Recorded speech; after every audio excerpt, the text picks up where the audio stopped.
Louvado seja Deus. Quem está feliz com Jesus? Glórias a Deus. O nosso Deus é tremendo. Sem perca de tempo, amada igreja, abra as vossas Bíblias em um salmo muito conhecido e muito usado por muitos, até mesmo para aqueles que não são cristãos. Salmo 91, salmo muito conhecido. Estaremos lendo apenas o versículo 1. Salmos 91, o título: A segurança daquele que se refugia em Deus. Oh, glórias, louvado seja Deus. Eu queria que toda a igreja lesse junto. Nós vamos ler em um coro bonito, forte, agradável, com entendimento. Salmo 91, apenas o versículo 1. Eu creio que muitos aqui já sabem de cor, já decorou, de tanto ler, fazer campanha, orar e projetos em cima destes salmos. Mas Deus nos revelar essa palavra na quarta-feira, para nós trazermos para a igreja que está aqui hoje. Então essa palavra não é do meu coração, ela é do coração de Deus para os vossos corações. E eu tenho certeza que até o término deste culto, as nossas vidas serão impactadas pela palavra da vida, que é a palavra de Deus. Vamos ler junto, irmãos? No 3, eu vou contar 1, 2, 3, e no 3 nós vamos todo ler, bem bonito, forte. Às vezes algumas Bíblias está com a tradução, com a escrita diferente um pouco, mas mesmo assim leia com voz audível. Amém? 1, 2, 3. Aquele...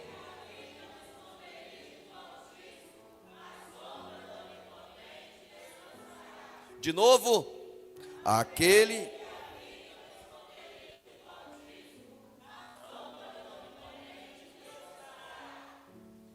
Mais uma vez.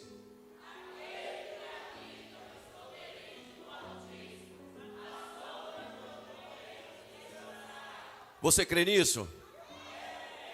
De coração, você acredita nessa palavra? Coloque a tua Bíblia no teu assento. Não senta ainda não. Vamos orar ao nosso Deus neste momento. Se você crê nesta palavra, eu tenho certeza que ela já está gerando vida, já está gerando transformação, já está gerando um milagre, porque a palavra de Deus ela é viva e eficaz, e ela está penetrando hoje, penetrando até a alma e o teu espírito, e vai atingir as juntas e medulas, e vai colocar tudo em ordem hoje, porque Deus já está presente. Você crê nisso? Altíssimo Deus Pai, Criador dos céus e da terra, toda honra, toda glória seja dada ao teu santo nome. Te louvamos pelo fôlego de vida, te louvamos pela rica oportunidade.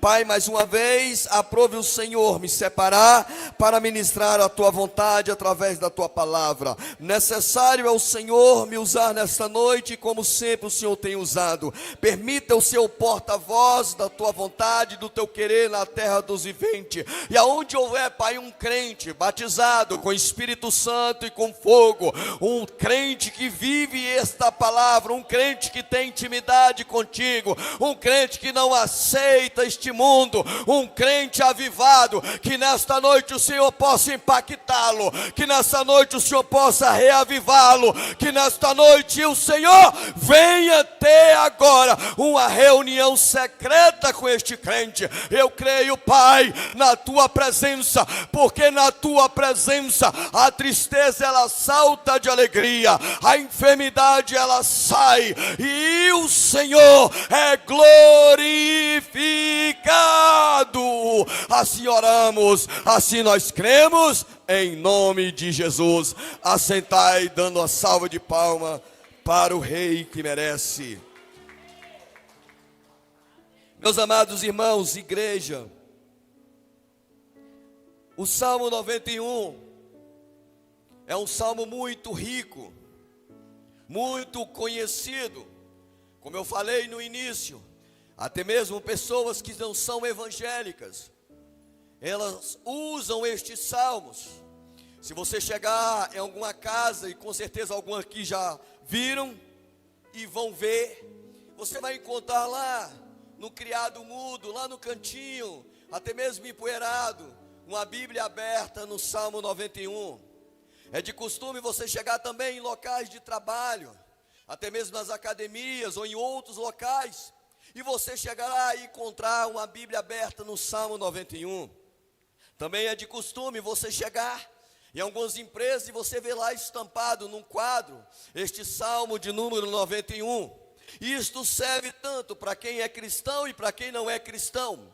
Por quê? Porque no decorrer da história foi-se atribuído que este salmo é um salmo de livramento, é um salmo de proteção, é um salmo onde ele, estando aberto, a presença do Todo-Poderoso é real e traz um benefício para aquele que manteve aquele texto ali aberto.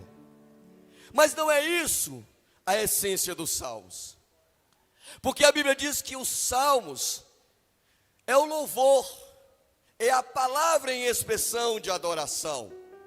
E nós sabemos também que a Bíblia afirma, e eu falei na oração, que a palavra de Deus ela é comparada com uma espada de dois cortes, que penetra até a alma e o espírito, atinge as juntas e medulas, e é apta para discernir a intenção e pensamento do coração do homem.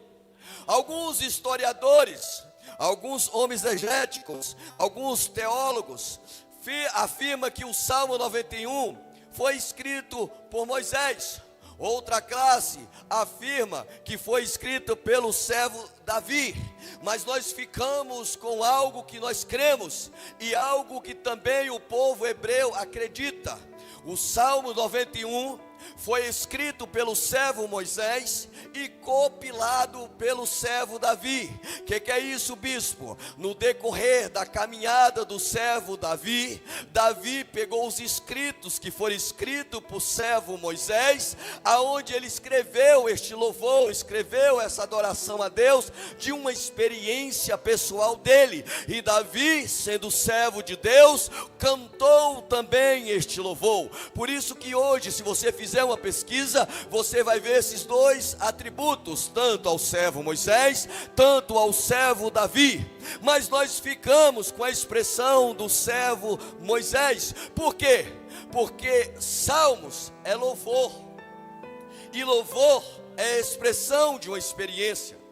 E quando nós vamos estudar a palavra de Deus e vamos mais profundo naquilo que é o que nós temos na nossa mão, a história nos relata, os escritos nos afirmam que quando Moisés escreveu esses salmos, ele não escreveu para os judeus em específico, ele não escreveu para uma classe ampla ou apenas para uma nação. Quando ele escreveu, ele tinha um objetivo. Não sei se é do conhecimento da amada igreja. O servo Moisés, os seus pais eram levitas natos. E o que é levita, bispo? Levita é uma classe que Deus separou dos filhos de José. A tribo de Levi não poderia receber herdade de herança. Por quê? Porque eles foram separados em específico para cuidar das coisas sacras, das coisas santas do Todo-Poderoso, daquele que fez os céus e da terra. Então essa classe de Levi, essa classe escolhida, que levamos o nome de levitas, eles tinham um objetivo na casa de Deus. Era eles que cuidavam do ofício do sacerdote, era ele que cuidava dos instrumentos, era eles que cuidavam quando o tabernáculo era desmontado e a locomoção. Ou seja, ninguém poderia colocar a mão se ele não fosse levita, não poderia ter experiência, não poderia ter intimidade se não fosse um levita. É tanto que a Bíblia afirma e a história confirma que os levitas, eles acampavam em volta do tabernáculo. Por quê? Porque fazendo assim, eles serviram de muro e de proteção para que ninguém, um estranho e ninguém das outras tribos, pudesse colocar a mão naquilo que era a intimidade que só eles tinham direito por escolha de Deus. Quando o servo Moisés ele começa a escrever o Salmo 91. Ele está iniciando com um pronome afirmativo. O que é isso, bispo? É quando na escrita portuguesa, para o nosso entendimento, a frase, quando ela inicia, ela dá uma direção a alguém específico. Então, quando o salmista está dizendo aquele que habita, ele está mostrando que alguém é diferente. No meio de muitos, alguém se torna diferente. Por que ele se torna diferente? Porque ele não fala todos que habitam, ou a multidão que habitam. Ele faz questão de dizer aquele que habita, mostrando intimidade, mostrando acesso a uma classe em especial que Deus escolheu para ter intimidade com os mistérios dele. Ele continua dizendo, aquele que habita. Quando você vai pesquisar a palavra de habitação, está falando de morada, está falando de casa, está falando de proximidade, está falando de intimidade. O que é habitar? Habitar é você ter livre acesso a um ambiente. Por exemplo, se eu estou na minha casa e a minha esposa, ela habita na minha casa, ela tem o mesmo acesso à minha pessoa e tem acesso a tudo que eu sou dono, ou vice-versa. Se eu habito com a minha esposa, tudo que é dela se torna por direito meu também. Isso chama intimidade, isso chama liberdade. Mas o salmista não está falando de um casamento, o salmista não está falando de um relacionamento humano. O salmista está falando de um relacionamento com Deus que abre a porta, com Deus que faz milagre,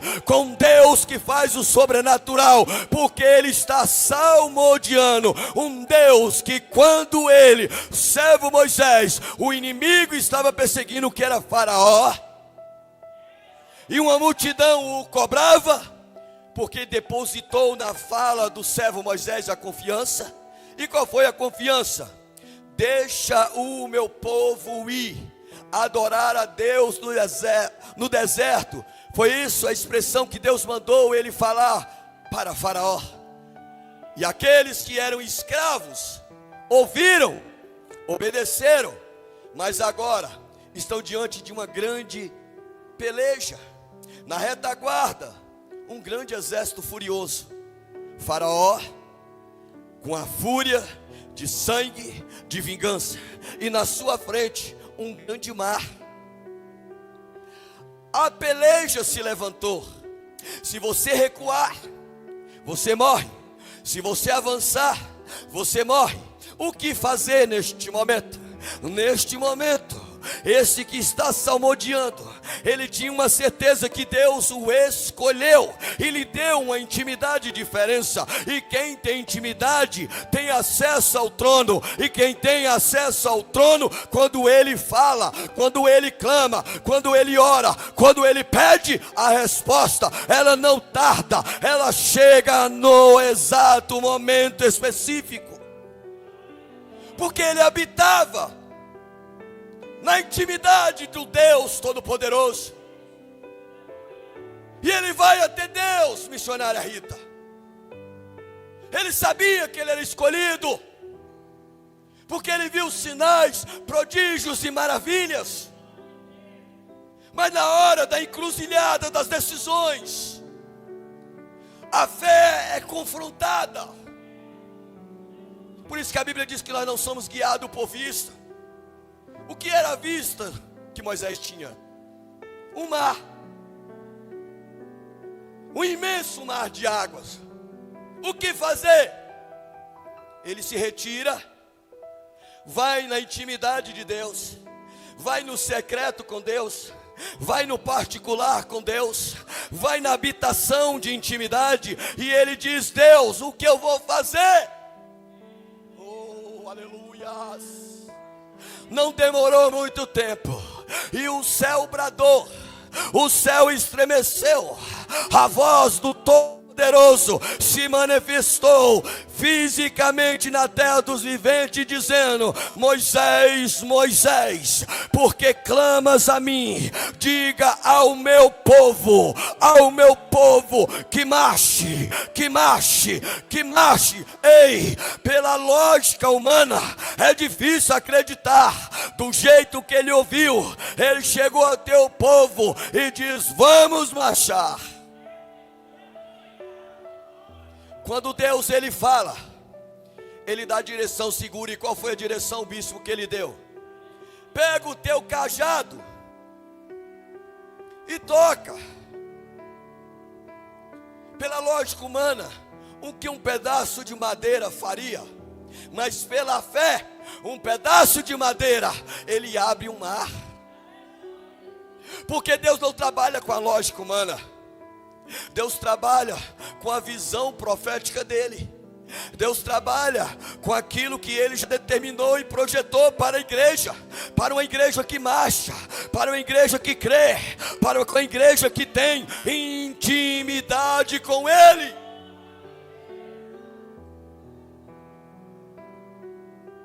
E quando ele toca, a água se abre. O povo passa agora marchando no sobrenatural de Deus. Primeiro Deus escolhe aquele, segundo Deus dá intimidade, habitação, experiência. E ele começa a salmodiar: esconderijo do Altíssimo. O que é esconderijo? Esconderijo não é uma prisão. Esconderijo não é uma caverna. Esconderijo não é privação da sua liberdade. O esconderijo que Moisés está salmodiando é um esconderijo diferente. É um esconderijo de habitação. É um esconderijo de intimidade.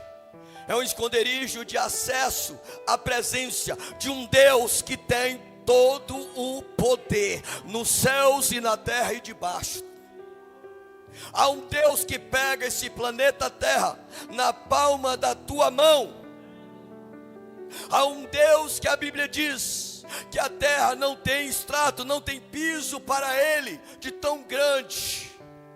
Um Deus que se inclina para falar com a humanidade, de tão grande que ele é.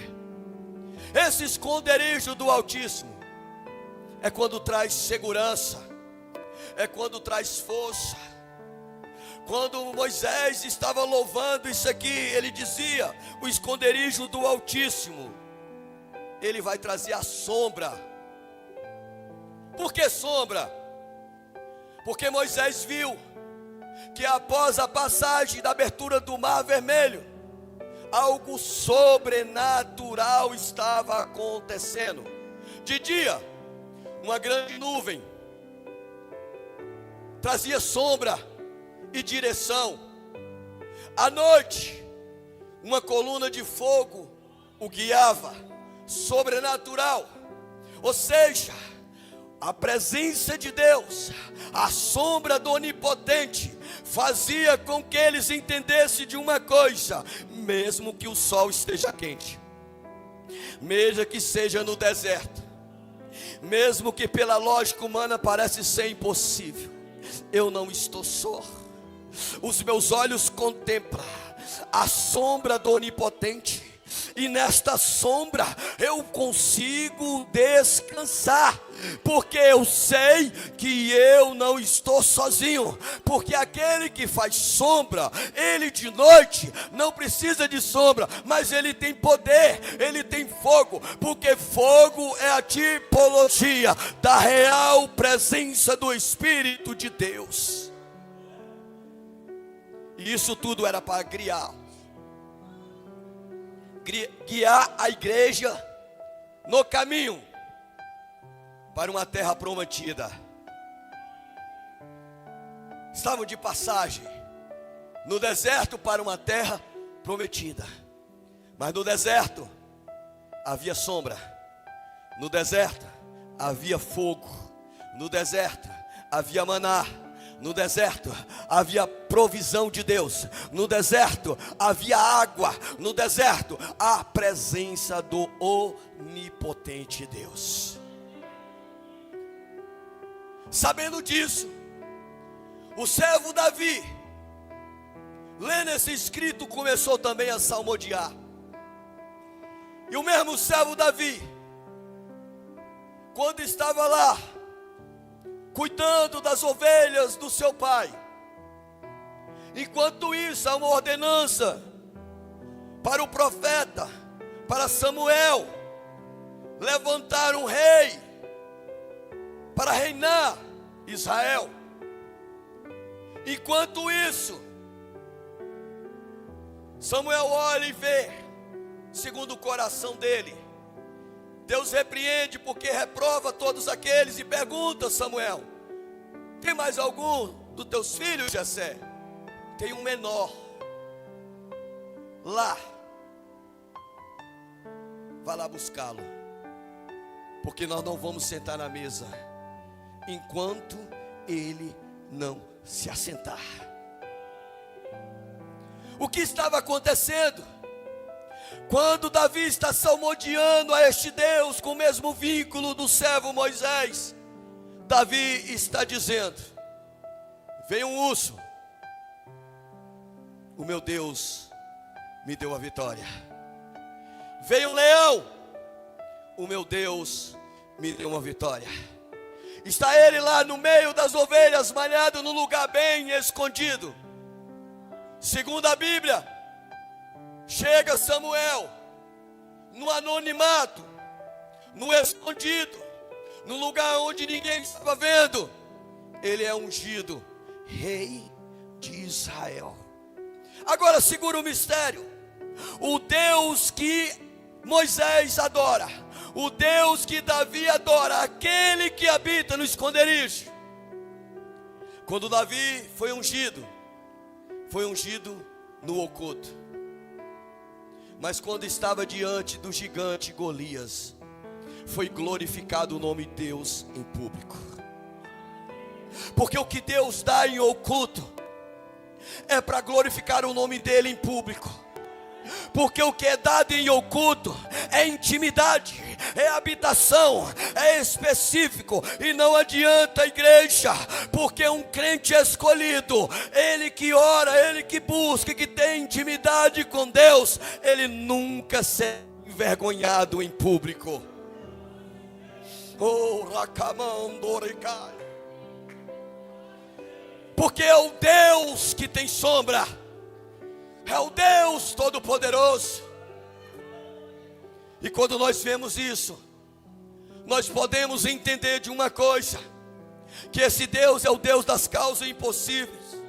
E para você entender, quando a Bíblia relata dos profetas, e um deles chamado Elias, e ele desafia Acabe, quando ele chega para Acabe e diz: olha, Acabe, sobre as minhas palavras não haverá orvalho e nem chuva por mais de 3 anos. Ninguém acreditou. Veio o primeiro ano, começou a seca. Segundo ano, a seca. Terceiro ano, Acabe está furioso. E Jezabel, a esposa de Acabe, se levanta contra aquele que é escolhido, contra aquele que tem intimidade, contra aquele que vive debaixo da sombra do onipotente Deus. Está se levantando não contra Elias, está se levantando contra o próprio Deus. Ela não sabia disso. E a resposta vem para Elias. Ele desafiou 450 profetas de Baal e Deus honrou ele em público.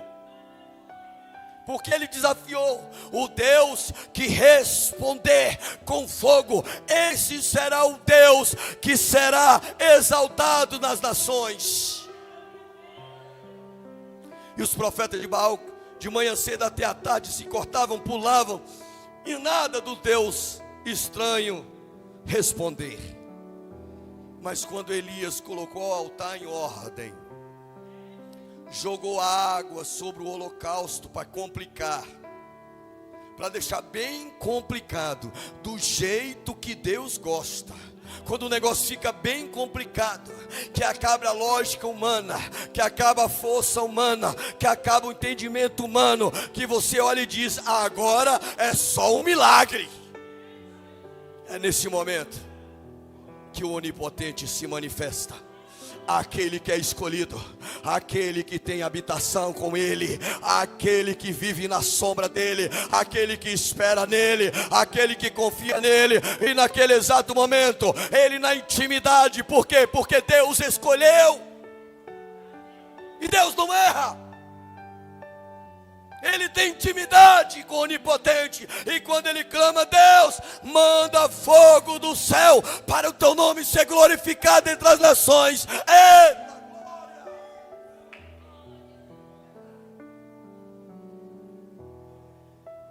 Eu vejo os céus em alegria, quando Deus se manifesta na sua teofania, que é a manifestação corpórea e física, para a humanidade incrédula acreditar que existe um Deus todo-poderoso. Naquele exato momento, desceu uma labareda de fogo do céu, e esse fogo consumiu todo o holocausto, e todos teve que reconhecer que o Deus de Elias, que o teu Deus, que o meu Deus, é o único Deus digno de toda honra, de toda glória, de toda adoração. Mas agora a perseguição vem, a luta se levanta, e ele fala: Deus, não tem como, eu não sou melhor do que meus pais, eu quero partir, eu quero morrer. E ele deita e tira um cochilo. Oh glória! Mas Deus escolheu. Ele tem intimidade, ele está debaixo da sombra do onipotente, e Deus não abre mão daquele que ele escolhe, porque Deus, ele é onisciente. Ele sabe que você é capaz, mesmo sendo fraco, tu és forte em Deus. E ele manda um anjo específico, direcionado, ciclo de oração, para ir lá despertar aquele que estava dormindo, cansado das lutas, cansado das perseguições, cheio de intimidade, mas desanimado, com tanta peleja, com tanta labuta. Parece que até a nossa história hoje. Mas o anjo foi enviado, e Salmo 34, 7 afirma: o anjo de Deus acampa à volta dos que o temem. Temer a habitação e livre de todo mal, o anjo desperta: acorda! E quando ele olha, está lá o alimento, o pão e água do céu. Oh glória, pega a visão, igreja. O alimento que Deus traz para a igreja nunca será da terra. O alimento que Deus está trazendo nesta noite através dos meus lábios é do céu. É água, é pão, pão para você comer, água para você beber, para você continuar de pé, caminhando. E sabe o que aconteceu? Ele levantou, comeu o pão, bebeu a água, e aquele pão, aquele alimento, ele andou 40 dias no deserto. 40 na Bíblia é sinal de provação. Sabe o que Deus está dizendo para essa igreja nessa noite? Come do pão da vida, beba da água da vida, porque na provação tu vai passar sem ver. Você acredita nisso? Você acredita nisso? Mas mesmo ele comendo pão, bebendo a água, atravessando o deserto, sabe para onde que ele foi? Para dentro da caverna, no Monte Horebe, escondidinho. Só que Deus escolheu. Deus escolheu. E quando Deus escolhe, Ele escolhe com um propósito. E não adianta o homem e a mulher fugir da olhar de Deus, que não consegue. Davi, ele disse: se eu descer até o mais profundo, tu está lá. Se eu subir no mais alto, ó Deus lá. Os 7 olhos de Deus estão olhando para cada um de nós nessa noite. E quando Ele está lá dentro daquela caverna, quem tem intimidade não tem jeito. Sempre Deus vai falar com ele ou com ela. Ele lá está, pastor Robson, tranquilo, barriga cheia, fortificado. Eu vou agora esconder e descansar. Aqui Jezabel não me acha, o rei Acabe não vai me encontrar. Quem é que desce lá? Tiago Nalan, o próprio, aquele que te escolheu, aquele que escolheu Elias, aquele que deu intimidade, aquele que deu sombra, o onipotente. A Bíblia diz que veio uma voz dizendo a seguinte expressão: o que você está fazendo aí, Elias? Elias se põe de pé, se põe de pé na porta da caverna, não tem decisão de sair. De repente vem um terremoto. Deus não está no terremoto. Vem um fogo. Deus não está. Vem um vento muito forte. Deus não está. E ele ficou dentro da caverna. Mas na quarta vez, uma voz mansa e delicada lhe fala ao teu coração: Elias, sai da caverna, unge um rei, unge um profeta no teu lugar. Porque hoje eu vou levar você para morar comigo. É a tipologia do arrebatamento da igreja. Deus está dando pão, Deus está dando água, Deus está dando intimidade. Deus te escolheu, Deus escolheu a igreja para ser o sal da terra e luz deste mundo. Ei, você não está só, eu não estou só. Ainda que a luta é grande, ainda que o vento vem, ainda que abala as estruturas físicas, ainda que você olha para a direita, para a esquerda, olha na retaguarda e só vê luta, existe um Deus do céu que te escolheu, que te escolheu, que te escolheu, que te escolheu. Aquele, você pode, olha para esse irmão do teu lado aí, olha para ele e diz assim: ó, Deus me escolheu. Fala. Você acredita nisso? Fala. Deus me escolheu, pastora. Agora aponta o dedão de profético aí para ele. Diz o seguinte: Deus te escolheu também. Deus te escolheu também, igreja. Deus te escolheu. Então, igreja, se você entende isso, cadê o crente cheio de Deus aí?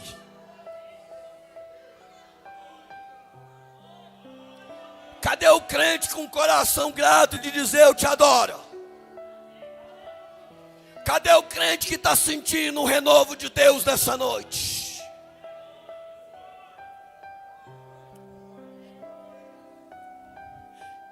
Elias vai encontrar com aquele que escolheu, vai habitar fisicamente, viver a sombra fisicamente. Está no céu, queremos nisso. Vem Eliseu. Aí chega Eliseu, começa a ter intimidade, porque Deus escolheu ele, separou ele, deu porção dobrada do espírito de Elias. E agora chega ele, está diante de uma mulher.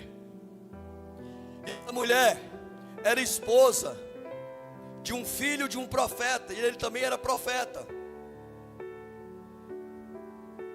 E esse profeta morreu, faleceu, deixando essa viúva com seus filhos.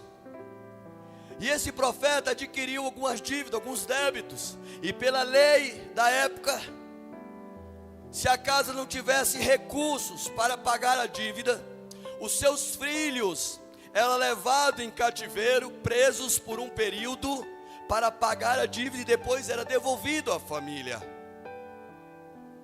Ela sabe que quem está passando ali é um homem de Deus, é aquele que Deus escolheu, é aquele que habita no esconderijo do Altíssimo, é aquele que vive à sombra do Onipotente e descansa nessa sombra. Ele chega e dá de cara com esta mulher com um grande problema. E ela diz: meu marido era teu servo, era aluno, fazia parte do culto e ensinamento teológico seu, fazia parte do ensinamento dos profetas e participava dos ranchos dos profetas, que era tipo uma região onde só tinha profetas para aprender a lei de Deus e a intimidade com Deus. Está na Bíblia. E o profeta, um homem de Deus, olha para aquela mulher e diz: o que você tem em casa? Ela diz: eu só tenho uma pequena botija de azeite. E eu quero chamar a atenção da igreja. Esse azeite aqui não era um azeite para usar no fogo, não era azeite para vender, não era azeite para ninguém usar. Esse azeite era do marido dela, que também era profeta, porque segundo alguns relatos históricos, o profeta, quando ele se formava, ele recebia uma certificação. Qual era a certificação? Ele recebia uma botija pequena de azeite para colocar na sua cintura, ou andar consigo no seu alforje. Quando alguém chegasse e ele falasse: eu sou profeta, e alguém lhe pedisse: se identifique, me prova então que você é profeta, ele apresentava aquela botija era como se fosse um certificado teológico reconhecido. Aqui está o segredo.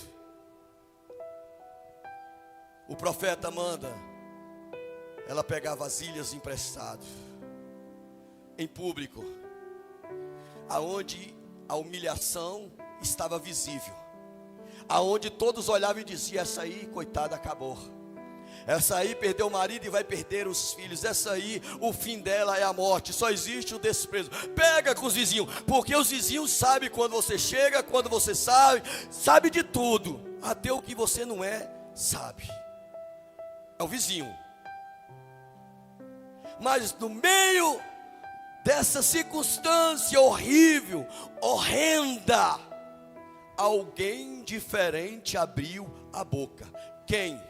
Aquele que foi escolhido por Deus, aquele que habita com Deus, aquele que vivia na sombra do onipotente Deus. O profeta, um homem de Deus. E o profeta diz: pega essas vasilhas, entra no teu quarto e fecha a porta, no secreto, na intimidade. E lá no secreto, lá na intimidade, tu vai pegar esse azeite e vai encher os vasos que estão vazios. E assim ela acreditou, entrou no quarto, fechou a porta e no secreto falou com Deus. E quando ela falou com Deus, o azeite foi multiplicando, foi multiplicando, foi multiplicando, foi multiplicando, ei, até o último vaso ser cheio.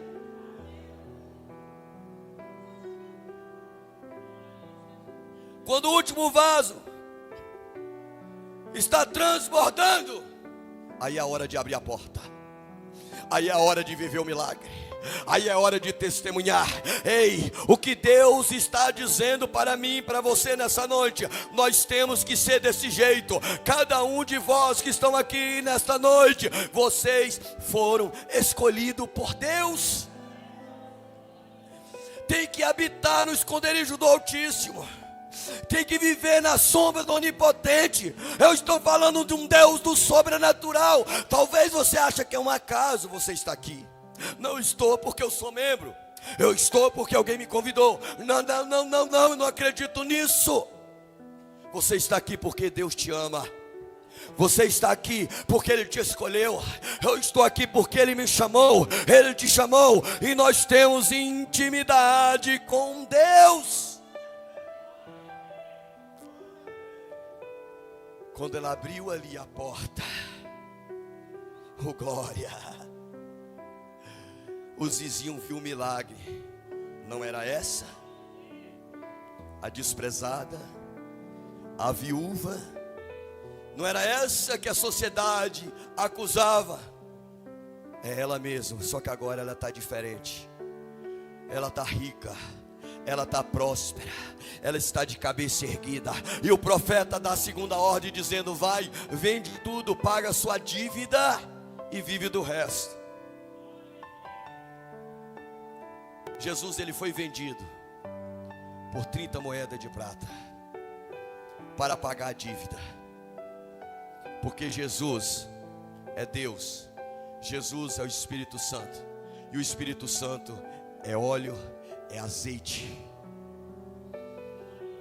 Deus falou com Jeremias: Jeremias, desce a casa do oleiro.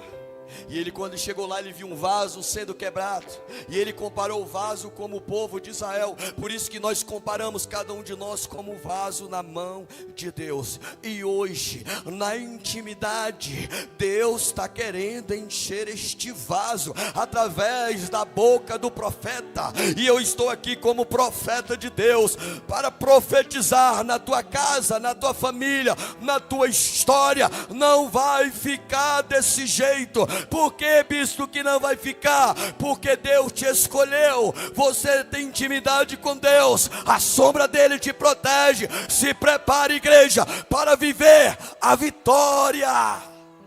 Você pode adorar Deus. É no secreto. E naquele secreto, Deus honrou a igreja.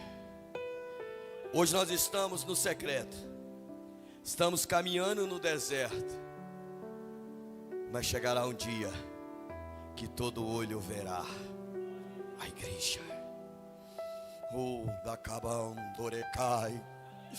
Estamos no deserto, mas não estamos só. Estamos passagem neste mundo e não estamos só. Se Deus precisar, Ele manda a nuvem. Se Deus precisar, Ele manda o fogo. Se Deus precisar, Ele manda o azeite. Eu não sei o que você precisa nesta noite, mas o que tu precisa na intimidade, fala com Deus, que Ele renova a tua força e dá ânimo. Eu queria convidar a pastora Paula, já que o Ed vão estar louvando a Deus com um hino.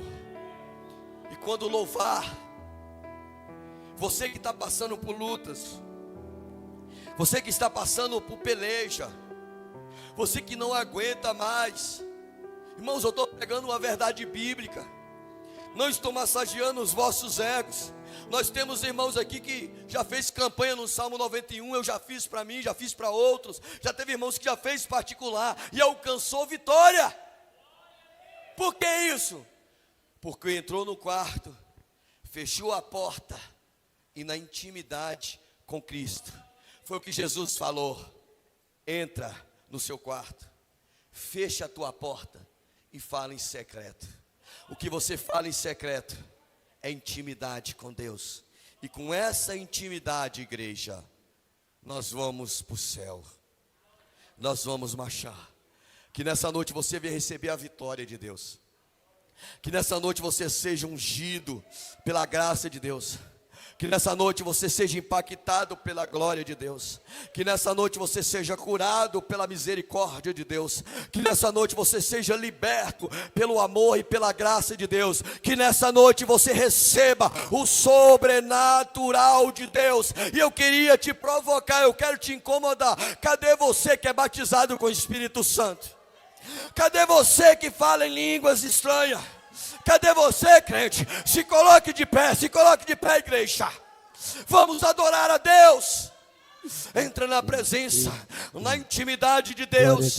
Enquanto os irmãos louvam a Deus, eu quero te convidar a você do secreto a falar com Deus. Aleluia. Adore a Deus neste momento.